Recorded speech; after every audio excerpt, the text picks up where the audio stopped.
Thought I'd done enough to win the fight. Don't get me wrong, it wasn't as clear cut as I'd initially wanted it to be, but I definitely thought I'd done enough. I genuinely think he took way too much punishment, and that's, I mean, that was so severe. If I were him, I'd never fight again.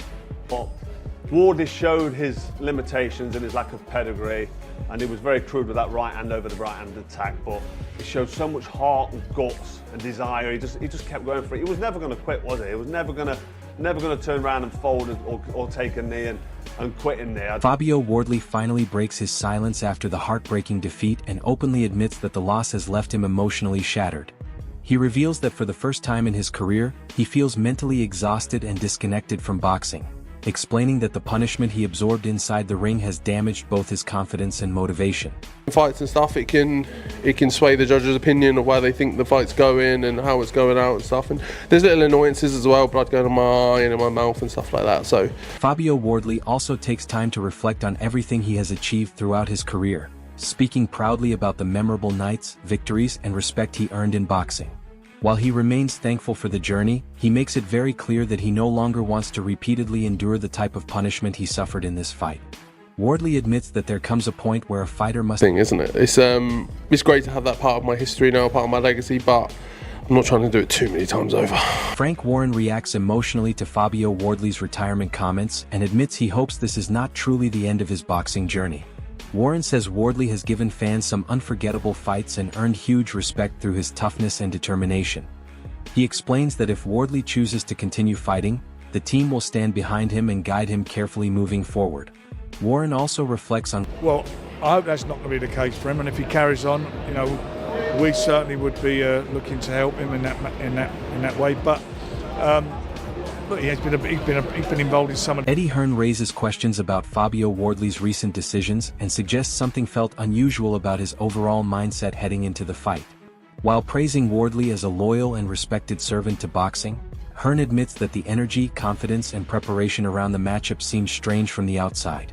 He hints that Wardley may not have entered the fight mentally sharp or emotionally ready for... How good of a servant has he been to boxing? He's a great guy. I just felt this week, you know, like I've been around him a lot of fight weeks, I just didn't feel any kind of confidence or buzz. And I think when I heard that this fight was getting made, I thought, that's a strange fight for him. Duke McKenzie praises Fabio Wardley's courage and warrior spirit but cannot hide his concern over the brutal punishment he absorbed during the fight.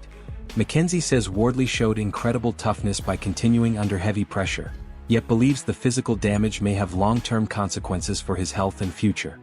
His reaction changes from admiration to sympathy as he reflects on... Fabio Wardley has got a heart as big as a bucket, and some of the punches he took last night he may not come back from, because he was taking right hands, he was eating them so flush. It was quite brutal to watch at times. I've actually felt sorry for... Dominic Engel delivers one of the harshest assessments of Fabio Wardley's current situation, suggesting the repeated punishment he has taken may have permanently slowed his development as an elite fighter. Engel acknowledges Wardley's natural power and fighting instincts, but questions whether he has truly proven himself against top-level champions.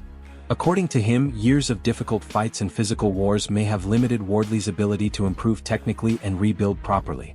Engel believes the issue is no longer... Fight difference, fighting a world champion, a legitimate world champion for a title, and beating a world champion who's already a world champion. And Fabio Wardley hasn't beat a current world champion to be the champion, has he? Josie Parker's been a champion. Yeah, but he wasn't the champion, no. Right. Derek Chisora strongly criticizes Wardley's tactical approach during the fight, claiming he abandoned basic boxing fundamentals and became reckless under pressure. Chisora points specifically to the lack of a consistent jab and says Wardley relied too heavily on power punches instead of smart boxing. He believes poor discipline and emotional fighting caused Wardley to lose structure and composure as the rounds progressed. In Chisora's opinion, the performance showed a fighter ignoring technical basics and paying the price against... Fabio was not ready for boxing. He was no jab, nothing, looking for power shots. It's like he didn't train. He was busy commentating. Little bastard. He was supposed to fucking train in the gym. How many jabs did Fabio chuck? Last jab, he didn't chuck no jabs. He didn't do anything we've seen before. Carl Froch gives a detailed technical breakdown of Wardley's performance and describes many parts of his attack as crude and predictable. Froch believes Wardley became obsessed with searching for knockout shots instead of staying patient and disciplined throughout the fight. While acknowledging Wardley's toughness and previous success, Froch argues that poor shot selection, weak range control, and careless positioning repeatedly left him exposed. According to Froch, Wardley failed to maintain key boxing fundamentals like Wardley neglected all of his little bit of boxing skill, what he's learned over the white collar and through the fights that he's been involved in. I mean, he's had a fantastic career, and I don't think this is the end of Fabio Wardley at all, but he showed that he's a bit naive and a bit green. Like I said, his attacks were very crude.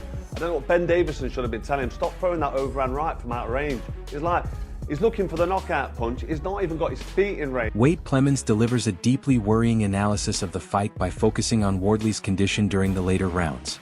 He describes scenes where Wardley appeared disoriented, unsteady, and physically unable to fully understand what was happening around him. Clemens questions whether ringside officials and medical staff should have intervened earlier as the punishment continued to build. Although he praises Wardley's incredible toughness and determination, he warns that moments like these can become extremely dangerous when fighters continue. Where Fabio is stumbling around, he's not even aware of his surroundings, it doesn't look like. The doctors are checking on him round after round. And, you know, I said Daniel had big stones to get off the canvas. Fabio Wardley's got a chin of iron because he ate some absolute nukes. Shots that put Anthony Joshua on the floor from Daniel Dubois and probably would have put a lesser man in the hospital that night. I mean, I'm sure Fabio's in the hospital now, but stretcher job. 10/. Barry McGuigan strongly opposes any discussion about an immediate rematch and warns that Fabio Wardley's health must now become the priority. McGuigan says the punishment Wardley suffered was simply too severe to risk repeating so soon, explaining that continuing after this kind of damage could seriously affect his long-term well-being. His tone is protective and emotional as he argues that Wardley has absolutely nothing left to prove through another dangerous war. McGuigan believes retirement or at least a very long break would be the safest and smartest path forward after such a physically devastating encounter. I think he should fight. I genuinely don't think he should take that rematch. I think that's too dangerous. I genuinely think he took way too much punishment, and that was so severe. If I were him, I'd never fight again. Johnny Nelson gives a tactical explanation of how Fabio Wardley's performance slowly collapsed as the fight became more difficult. Nelson says Wardley actually started well by using movement, structure, and intelligent jab work to control the early rounds. However, once the original strategy stopped being effective, everything began to unravel quickly. Nelson points out that Wardley appeared to have no backup plan and lost discipline when momentum shifted against him. According to Nelson, elite boxing is about adaptability under pressure, and Wardley's inability to adjust to changing circumstances ultimately caused his downfall. First half of the fight, he kept his shape. You know, the jabs were working, dominating head to body. Kept slinging that big right hand over the top. Now and again, he's whip it up the middle. He had good feet for a big guy, good feet. And I thought, you look the part. But then there was no plan B that he could rely on if that didn't work. And you saw from round 6, he lost his shape. The shape had gone because there was no plan B. You know, when he'd get hit, it was like he'd completely turn.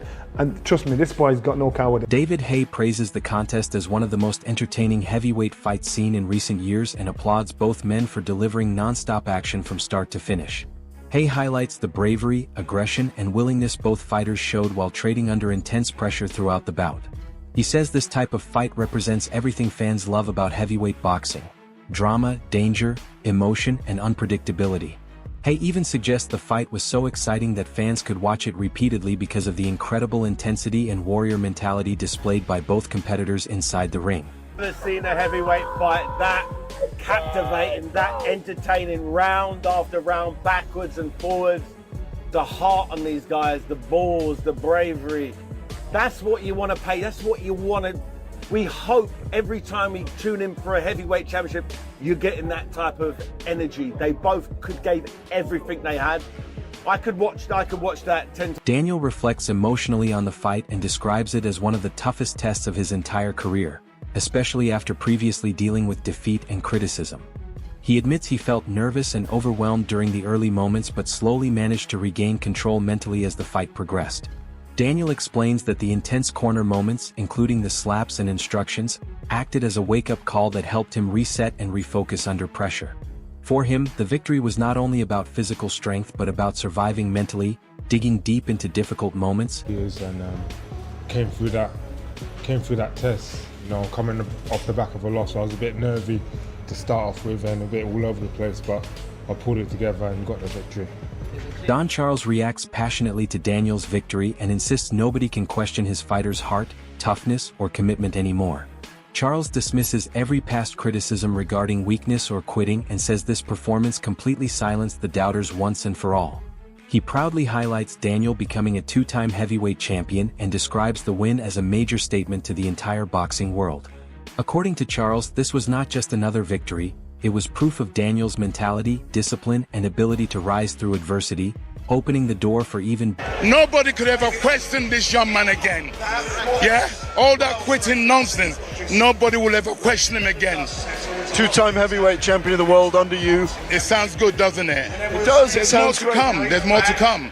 We were in there with a very dangerous fighter in the name of Fabio Wardley. He should be proud of himself. Fight, I think the worst thing that happened was that knockdown in the first round. After that, Wardley was just looking for that right hand. No jabs, no defense, no left hook. Sorry, meat and chicken. You know what I mean? But it was a hell of a fight. He showed the heart of a champion, and I think there should be a rematch. Do you think that? I've called it. I said he's going to come out faster, yeah, but Daniel recovered well. He's learned. You can learn from his like knockdowns before. He learned a lot. You know what I mean? So yeah, he's done well forever. You know what I mean? I was sat there saying to my missus, he's still in this, and I was right at the end. So you never know. But he took it off, put it there. I didn't like to see that. What do you think of the early knockdowns from Fabio? Yeah, I called it. I said he's going to come out faster, yeah, but Daniel recovered well. He's learned. You can learn from his like knockdowns before. He learned a lot. You know what I mean? So yeah, he's done well forever. I feel like he's doing. Do you think he'll get the third fight with Alexander Usyk, Daniel?